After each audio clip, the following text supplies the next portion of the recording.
I tried to commit suicide about 12 years ago. I knew that that was going to be a gnarly way to go. Fuck suicide. Fuck talking about suicide. Actually, that's fucked up. I don't know.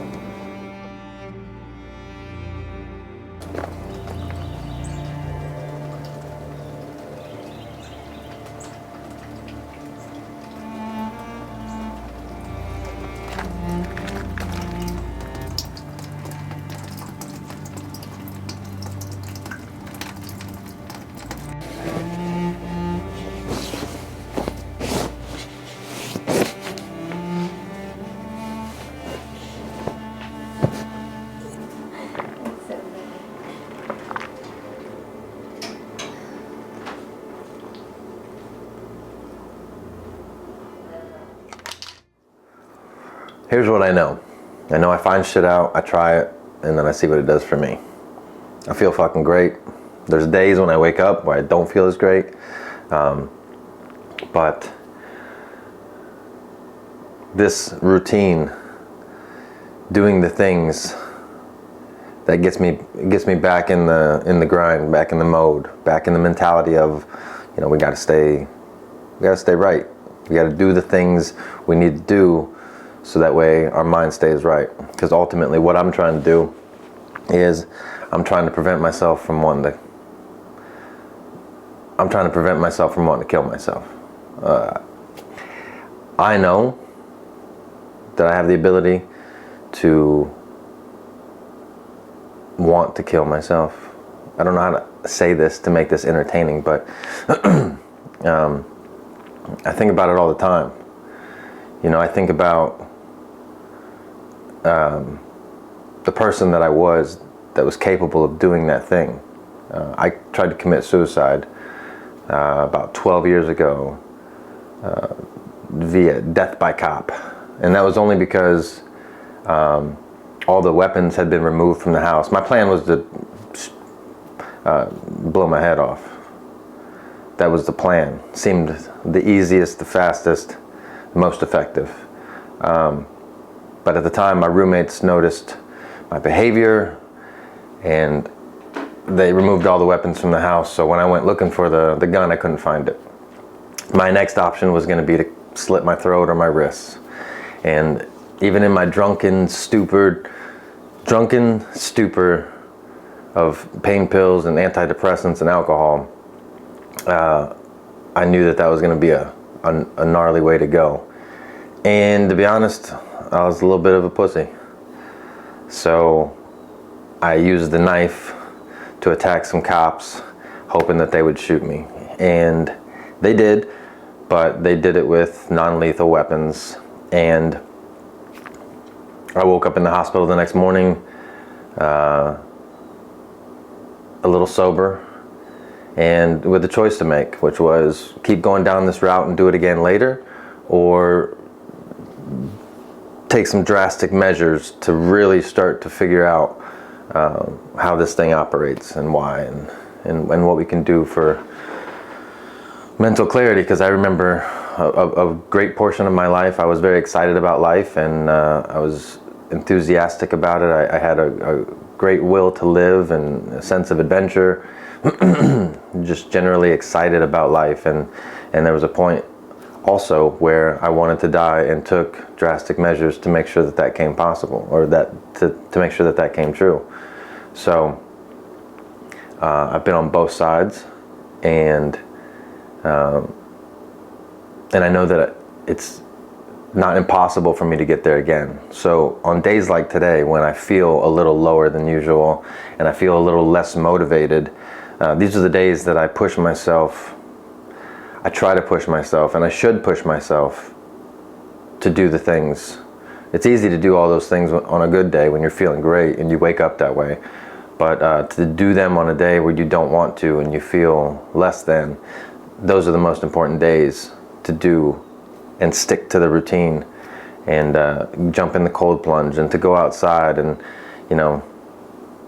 don't let yourself fall back into that hole. I'm mostly talking to my veterans my fellow veterans. Those are the people that I relate to the most. For many of us, we were a part of one of the greatest fighting forces the world's ever known, bruh. And you know, it's the craziest drug you'll ever take. You know, the sense of brotherhood and camaraderie and all the adventure and just this. It's the most primal way.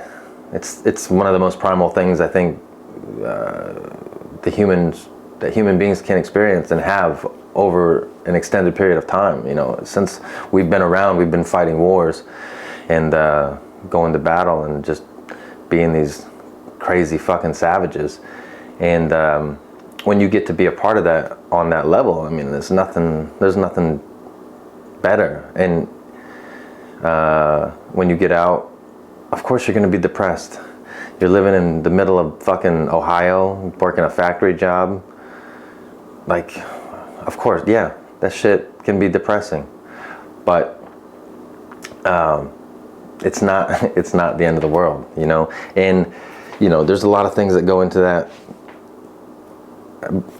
Hormones, your general nutrition, but mostly hormones, testosterone, low testosterone. There's a lot of major factors for some of these veterans who sustained head injuries and other traumas that they just physically can't feel good because their body's not making the chemicals. And for those people, I would say, you know, get your levels checked. Start there. But for everybody else, like, yeah, this shit's sad. All right, it's depressing. It's confusing when you get out, and it's definitely a shock to the system.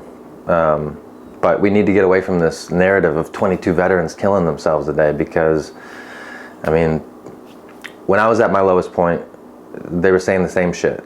I don't know if the number was the same, but they were like, you know, veteran suicide is definitely an issue, and it just reinforced this feeling that I already was starting to feel, right? I was exiting the Marine Corps against my will. I was borderline alcoholic. I was addicted to some pain pills because of a surgery and an accident, and being prescribed them and just overusing them. And all of that accumulated, and I would start going to the VA or the BAS and telling them that, you know, I was having these fucked up thoughts and I was getting anxiety and just feelings that I'd never really felt before. And they started prescribing me SSRIs and Xanax and shit like that. And of course I took them and I mixed them with my alcohol and my pain pills, and next thing you know it, I'm depressed. And then I'm getting out and I'm trying to figure out what's what and who's who and how I'm gonna survive. And that was all after a suicide attempt. So since that day, since that time, I've been actively fighting suicidal ideations since then. Every day I get up and I think about, you know, what it is that I'm doing, and am I taking care of myself? Am I taking care of the people around me? I find purpose in almost everything that I do. I try to anyway. And I'm actively trying to get away from this 22 a day, because yeah, there are veterans killing themselves, but that's not all of them. That's not all of us. And we're out here and we're doing shit, and we're, you know, getting out into the community, and we're helping other veterans find their purpose. And, you know, just, there's so much more that we can be doing. And there's a need for it, because at the end of the day, our community that's our neighborhood, that's our home. So yeah, I know I'm going on and on and on and on, but fuck suicide, fuck talking about suicide in a manner of like, oh, poor veterans. Actually, that's fucked up. I don't know. I don't know what I'm trying to say, but it's like, I just really hate to emphasize that 22 veterans a day are killing themselves, because to someone struggling, they hear that and they think, well, fuck it. You know, they're killing themselves, I might as well do it too. I'm in good company. And I might have felt that way a little bit when I was going through my stuff. You know, it would just make, like, that was the solution. If you don't feel like you're a part of something bigger than you anymore, and you don't really feel like you have a purpose, then end it. And that's not the case. We got plenty of things for you to do. Come on down to Monument Terrace. Say hello. Meet some people that have been around a while. They got some stories and some history, and there's a million things to do. There's so much stuff going on in the community, so much more stuff we can be doing,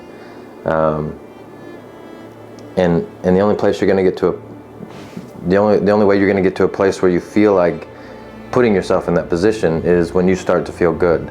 So the way that you can feel good right now, every time you have that suicidal thought, you know, I keep my pistol right there on my bed.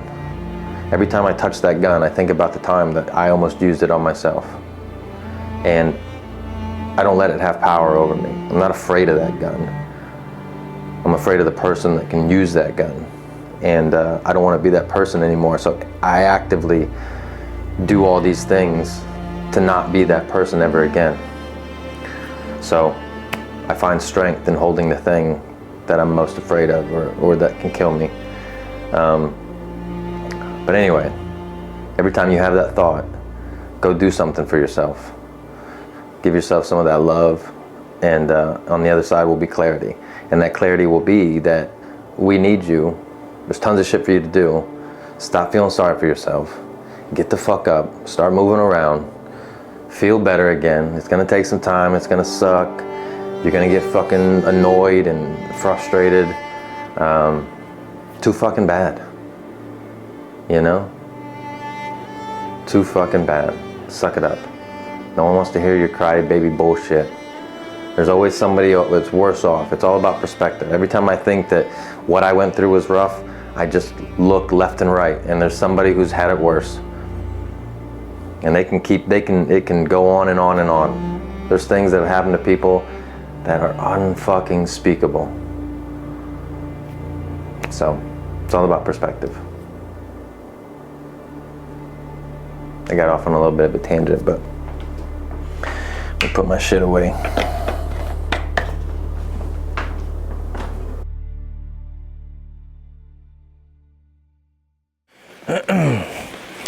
This morning when I looked out and saw how fucking shitty the weather was, I said that I would play with my dog. Look at her. She fucking loves this shit. Come here. Come here. My feet is cold. Are you muddy? You like it?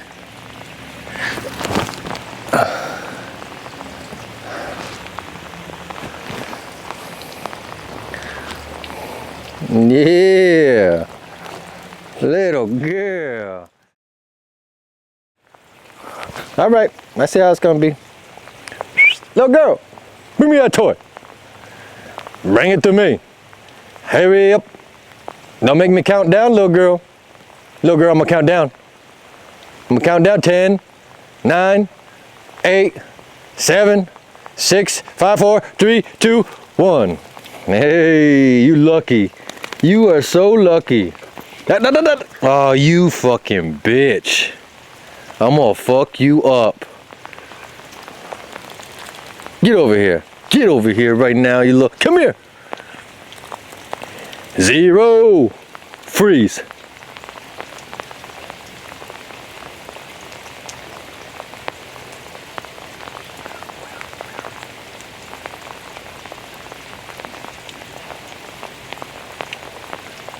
Okay.